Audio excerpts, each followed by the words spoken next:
Ik speel bij Cloudville, maar dat jump nog wel een keer. Wat is nou de leukste herinnering bij hem trein? Dat is heel volle, denk ik.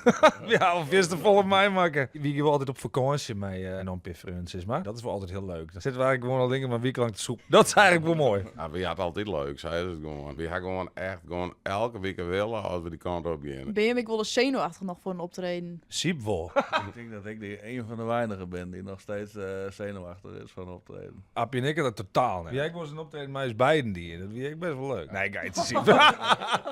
Nee, toen flikkerde Siep van het podium, man. Toen hier de schouder uit de kom. Het had een platspuiten. Wat vind je hem het leukste aan je beroep? Ik vind persoonlijk het leukste dat ik mij hun voor ben. Want het is altijd lol, het is altijd fun. En het muziek maakt zichzelf. Ja, het kwekke flupke we binnenkomen, dan is het altijd voort wel lol en dan hebben we dikke willen. Eigenlijk die optredens en die waardering van die meesten, hoe al best komt, die meesten vinden dat nog steeds leuk. Kijk, al is het al, we zijn al sexy hier bezig, hè. Wat is het bijzonders wat je hem ooit meemaken houden werkt hier? Ja, dat ben wederom volle ding. Wie een keer optreden in Balk of zo. En toen weer zo'n politiefuik. Die al ja wel aardig soept onder het optreden. En dus die politieagent die door het raam keek en die zei het, waar hebben we je? Nou, doe eens een tank. En wie zei ja. Valt je nog wat geld te verzinnen? Ik zei nee. Nou, je riet dan maar terug.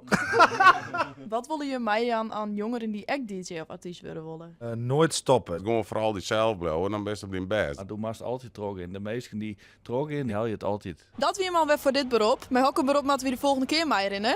Laat het weten in de reacties.